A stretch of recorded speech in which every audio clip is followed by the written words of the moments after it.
last known moments of Kenneka Jenkins' life. It's in the early morning hours in the Crown Plaza Hotel outside of Chicago. Now, Nancy Grace is here, and she's outraged. We're investigating Kenneka's autopsy report and the hotel's surveillance footage. Can it tell us what led her into that freezer? Plus, Kenneka's mom and sister are here. They're opening up in an exclusive interview about the loss that changed their lives forever. And as a doctor, I'm asking the question that plagues me.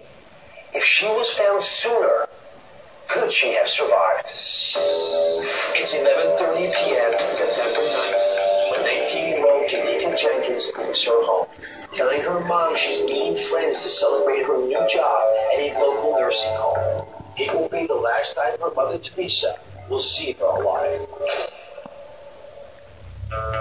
I hope y'all can hear it. And three friends arrive at the Crown Plaza O'Hare Hotel for a party where minors are being served alcohol. At 1:30 a.m., Kenneka speaks to her sister Lenore on her cell phone. Shortly after, she goes missing. It's after 4 a.m. when Kenneka's worried friends call her mother. They have her cell phone and car keys and are in Kenneka's car, but she is nowhere to be found. By 5 a.m., a distraught Tereasa arrives at the hotel to search for her daughter, but the staff refuses to show her surveillance footage without a formal missing persons report. Tereasa calls 911 for the parking lot, but it's late Saturday morning before Chicago police allow her to file a missing persons report. At 1:15 p.m. Saturday, the official search for Kenneka begins, only to end 11 hours later at 12:48 a.m. Sunday, when Kenneka is found in a vacant area of the hotel inside a walk-in freezer. She's dead. Protesters are gathering now for the third day to stand with the victim and her family as they demand answers from police. Questions continue to swirl in the death of 19-year-old Kenneka Jenkins. The investigation prompts viral speculation as police scour hotel footage and online videos of Kenneka's last living hours. When they finally see the footage, shocking images trace Kenneka's last moments. Now, after puzzling autopsy results, the case still remains unsolved for her family as they seek answers and justice for Kenneka. Crime Online founder Nancy Grace joins us now. She is a tireless advocate for victims' rights.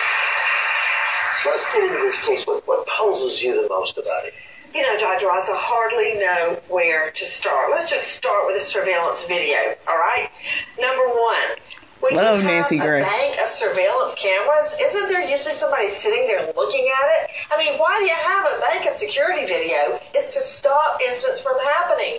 And another thing, the most troubling thing is the way her body was found, with her shirt pulled up over her bra and her pants pulled down over her pelvic bones. That's just not right. Let's get into that. These photographs, this is a breaking development, folks. It does raise the possibility of some foul play. So the police just released these images. Whoa. The possibility. Dr. Oz, rest assured, if they found your body with your pants down and your shirt up, I would be on it, okay? That's not right. Now, another thing that is very curious to me is she leaves her little groove and she disappears. She's steady on her feet. Everything's fine. She's walking along. Then suddenly she reappears about an hour and a half, 2 hours later, and she can hardly walk. What happened? Yeah. And when I think about this mom and they find out their daughter's missing and they go to the hotel staff and they beg for help, they kicked them out of the hotel. They got such a runaround. It's very upsetting, Oz. It's upsetting for a lot of reasons. By the way, this is the autopsy report. Right? This is the doctor, what I look at. The medical examiner, Cook County Medical Examiner, well-known office, they stand by their autopsy report. But there are parts of this puzzle that do not add up. There's one really important issue. She was seen on at least 4 hotel cameras. And there was allegedly a camera right above the freezer that she walked into. Oh, that's a big problem. Now, how can it possibly be? We don't have that footage. It seems like it's the most obvious thing to look at. Because the camera that would have been trained on her going in the freezer, who put her in the freezer, doesn't exist. I just find it all very odd. And when something doesn't fit, that means you don't have all the facts. I know that for sure. So let me put my doctor's hat on for a second and try to unravel the parts of the puzzle that I do think we can put some information around. So the first is, could we have saved this girl's life? Being in the freezer for so long is a problem. And there's no question, she died from hypothermia, right? She could have been out in Siberia. Those refrigerators are at 0 degrees, right? They're freezers. So the lower body temperature coming over here, your temperature right now, hopefully, unless you got a fever, is 98.6, right? Now, that's where we're supposed to be. Your body will shut down in order to preserve itself as the temperatures begin to fall. It's trying to make sure it doesn't have a problem. So you get between 48 and 56 degrees, it all shuts down. Your breathing, meditation, everything. This is a catastrophe. Walk-in freezers have a temperature. They're required to have a temperature of 0. So you go from 98.6 to 0, and on the way there, you hit this temperature. It is hard to say how long it took Kanika to freeze to death. We don't know. Now, can I ask one other thing of you? You really worked at butt close being pulled off. I am. So I looked into that. I don't know if this is what happened to her, but when you begin to freeze, your body shuts down, pulls all the blood back to the core, away from the skin. But just before you die, there's this phenomenon called paradoxical undressing, where you actually, because the body can't protect itself, it gives up, lets all the heat go out, and because you feel all of a sudden a surge of heat, like a hot flash, you begin to try to get your clothes off. Now, you're disoriented, you can't do it right. We think it probably happens 1 in 3 times. So, more than likely, that's not what happened, but it's a possibility. I'm going to just put it out there. Oz. No, look, I hear what you're saying, but you add that to somebody slipping something in her drink, possibly. She's fine 1 minute, an hour later, she can't even walk. She's on the, I can see, I believe you in my lying eyes. I mean, I'm telling you, this isn't right. I don't care what happens, paradoxical undressing. There could be something more sinister at play, and we just pointed out something I want to bring the audience into when we come back, because this may be the biggest clue of all. But first, I want you to meet Kanika's family, because they're here, and they're speaking out, and they're demanding answers. I'll be right back. During a hotel party for approximately 21 hours. You heard right, 21 hours. Until she was found dead in the hotel's walk-in freezer. Kanika's mother, Teresa, and her sister, Lenore, are here. They're opening up exclusively about the day that changed their lives forever. I can only imagine how difficult this is for you. I'm going to show you and everybody an image of your daughter. It's the last image we had from before she went to that hotel that evening. Beautiful young woman. Very difficult to imagine how you would have been coped with this tragedy. I've been holding it together. Well, I haven't. You haven't? I haven't.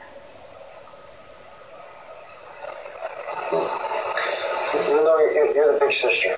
Yes. There's all this gossip out there. Whenever there's a public event, that's what happens. Mm-hmm. What do you want people to know about who your sister really was? She was a great person. She was my backbone. She was my best friend. She was the reason why I had so much strength that I had from her and my mom. So can I ask you about that day? Yes. When did you guys first find out that Kanika was missing? Okay, I was laying in the bed. I get a call at 4:34, which would be September 9th. So in the morning? In the morning. So you're automatically a little concerned because you're getting called at 4 in the morning. Most parents are. So Yes. Dad, I don't like getting called at 4 in the morning. Yes. And what did you hear when you opened the phone? And it was from my daughter's friend. And I heard she said, Ma, we can't find Kanika. I said, you can't find Kanika? I say, wait, please don't leave my baby. So say it one more time. I want to be clear on this. Sorry. So you get called at 4 in the morning. What's going on at the hotel? These girls are looking for their friend, right? Yeah. And they said the hotel wouldn't give them no help. And as they walked around looking for my sister, they said the hotel told them if they don't leave, they would call the police on them. They're trying to find a missing person, and they're being chased off the premises? Yes. So then what did you do? And I went to the hotel myself. And when I went up to the hotel, I had my daughter's picture in my phone. And I went to the front desk and I asked the manager there, I said, my daughter's friend woke me up and told me that my daughter, they lost her in this hotel. I said, kids, someone please look at the security cameras to see if they see my daughter. And she told me no. She said it to me that was police matters. They couldn't even look themselves at the cameras? I asked them if they looked themselves, the hotel itself, Crown Plaza. And she stated to me no. So when the hotel said they wouldn't look at the surveillance footage and you couldn't find your daughter anywhere in the hotel, you do what any mom would do. You call 911. So if it's okay, everybody, I want you all to hear this 911 call. Let's just play a portion. Again, she's only been gone for a couple hours. She could be somewhere with one of her friends, or again, it is only a couple hours since you hadn't seen her, correct? Or since her friend supposedly hadn't seen her? Correct. Let's say about 3 to 4 hours now. Are you looking to file a missing persons report then? I just want to know, is it possible they can look at the cameras and see, because they send the police out here and ask them to look at the cameras and see if they've seen her on their cameras around that time? Even if I did send an officer, it would take a little bit for us to get the camera footage for us to pass it on to the detectives division. Okay. So what would you suggest? Well, again, the only thing I would suggest maybe is just give her a couple hours. She could have went somewhere with one of her other friends, and who knows what her friends are saying is true, you know what I mean? What do you guys think? Are you kidding me? As a physician, as a doctor, as a dad, it just makes me angry, frustrated. See, you're really sitting there. I've never heard a 911 dispatch say, "Oh, don't worry about it, it's fine." I've never heard of that. Maybe her friends are lying. I've never heard that in my life. Wait a couple hours. It's the absolute wrong thing to do. And the time is ticking for her body temperature going down. Freezing to death is one scenario, which we're going to get to, but whatever's going on, carjacking, kidnapping, time is not your friend here. Exactly. At what point did the police finally say, this is a problem, this young woman's been missing? When we went, they didn't. They came to arrest us. That's how the police came. Came to arrest you? Yes. To arrest you? Yeah. For what? And this was like 6:30 in the evening. Why would they arrest you? Because Lenore now and the rest of the family member, they go upstairs. One of the kids pulled this fire drill, figuring by them pulling the fire drill, everybody will run out.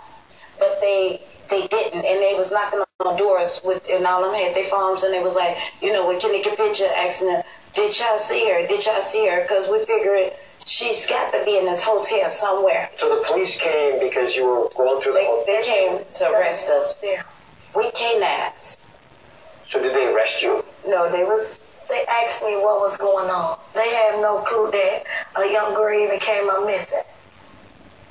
This is 20 hours later, they still didn't know there was a missing woman? They have no clue, and the manager was acting clueless. They said they didn't even see her entering the hotel. So how did they find the body? Who found that she was dead? Well, the detectives told me that they found her, but when I heard it on the news and read the newspaper, I heard an employee found her. But if you would have saw her in that state, the first thing would have came to my mind, something happened to her. Like someone did something to her? Yes, like someone did something to her. Now, they told us they didn't see nothing, no foul play, no faulty play, or whatever. Are you angry that you were ignored? Yes, Yes, I'm angry. I'm hurt, more so. All right, up next we have even more questions. The shocking autopsy details, they stopped me dead in my tracks. Stay with us. A new season of True Crime Tuesday. Kanika Jenkins was found frozen to death in a hotel's walk-in freezer. But her autopsy report shows there were other things at play. We're joined now by the family's attorney, Larry Rogers Jr. So Larry, the autopsy report shows there's a substance in Kanika's blood called topiramate. Yeah. This is an anti-seizure medication. Why is this of interest to you? It's of interest to me because there's no evidence that she was ever prescribed the medication. But her mother knows her well. You can tell from the way she responded to the initial reports that her daughter was missing. It's bizarre, it caught me as well, because this is a drug you have to be prescribed, so how do you get hold of it? So I looked into it a little bit, and just to be clear, Kanika's blood level, her blood alcohol level, 0.8. show you this video again. They're stumbling through the hall. Hey, you probably have had a little too much alcohol. 0.112 does not do this to you. That's not what 0.112 alcohol looks like. If topiramate was mixed with alcohol, but changes it. Because topiramate with alcohol can cause sleepiness, dizziness, slowed motor skills, can blur your vision, can pass out. Lots of things can happen that most folks would never know, and you're never supposed to put them together. So we also found it can be used off-label for weight loss. Your daughter looked very trimmed. Did she ever take weight loss? No. Pills like this? No, she was trying to gain weight, if anything. Right, so I'm trying to search, because then I thought, well, is it one of those party drugs? Could it be a date rape drug? And I got to say that there's no evidence that it's used this way, but we can't speculate about why topiramate was in her system. We don't know if she willingly, was it passed to her? Was it slipped into her drink? It's completely unknown to us, but this should never have been in your daughter's body. Yes. And it warrants investigation. You can't ignore a finding like topiramate in her system. Do you think someone slipped this little itty-bitty pill to your daughter? Yes. My daughter didn't like taking pills. One of the friends. That would really get me upset. Yes. Someone drugged my child. Yes. That may not have been what killed her, but that led to her doing whatever happened that caused her to get in that freezer. And you bring up a good point about the way she's staggering through the hallways. How does she stagger through the hallways and that go unrecognized by staff at the Crown Plaza Hotel? And your friends. We got in touch with the Rosemont Police Department. I remember that. That they have closed Kanika's case. They said they just closed it because they did not find any signs of foul play. So then we asked about the alleged surveillance camera. You mentioned there was one above the freezer. Yes. Theoretically would have seen her walking in or someone dragging her in. Yes. Right, whatever needed, because that's a big question. How do you get a big heavy door open?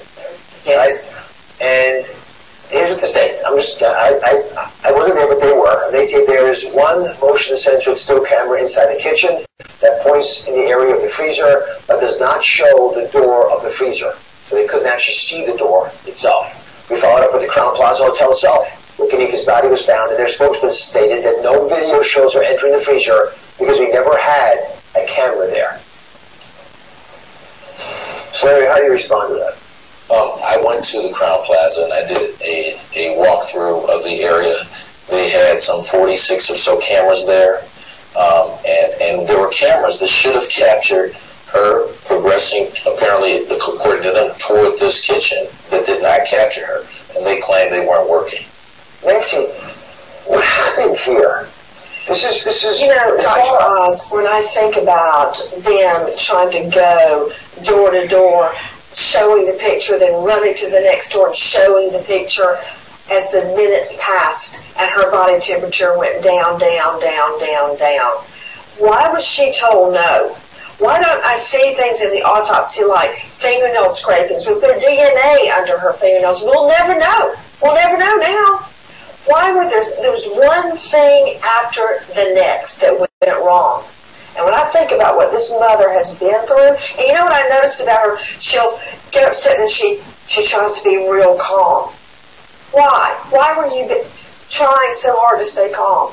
Because I know.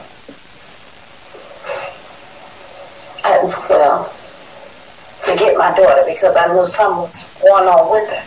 I needed help. That's it. From the day she called me, she asked for help.